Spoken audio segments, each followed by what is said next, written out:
പ്രിയമുള്ളവരെ നമസ്കാരം. ഇന്ന് നമ്മൾ ട്രൈ ചെയ്യുന്ന വോയിസ് എന്ന് പറഞ്ഞാൽ നമുക്കറിയാം ശ്രീ ഷമി തിലകൻ ഒരുപാട് കഥാപാത്രങ്ങൾക്ക് ശബ്ദം കൊടുത്തിട്ടുണ്ട്. അതിൽ ഏറ്റവും കൂടുതൽ ശ്രദ്ധേയമായ കഥാപാത്രങ്ങളിൽ ഒന്നാണ് ധ്രുവം സിനിമയിലെ കൊടൂര വില്ലനായിട്ടുള്ള ഹൈദർ മരക്കാർ എന്ന് പറയുന്ന കഥാപാത്രം.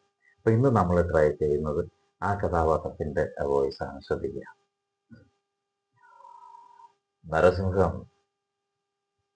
നരസിംഹം മന്നാടിയ ഹാഫ് മാൻ ഹാഫ് ലയൺ. എനിക്കൊത്ത എതിരാളി. പക്ഷെ എന്ത് ചെയ്യാം, അംഗം കുറിച്ചപ്പോ ഒരു സിംഹമകത്ത്.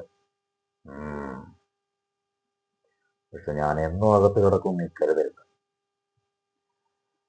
ആയുസിന് വേണ്ടി ഉറക്കെ പ്രവർത്തിക്കൂ. എത്രയേ ഉള്ളൂ. എന്തായാലും നിങ്ങളുടെ കരുത്തുറ്റ പ്രോത്സാഹനമാണ് എന്നെപ്പോലുള്ള ചെറിയ കലാകാരന്മാർക്ക് പ്രചോദനമായിട്ടുള്ളത്. എന്തായാലും വീണ്ടും ഉള്ള പ്രോത്സാഹനം പ്രതീക്ഷിച്ചുകൊണ്ട് അടുത്ത വീഡിയോയിൽ കാണാം. നന്ദി, നമസ്കാരം.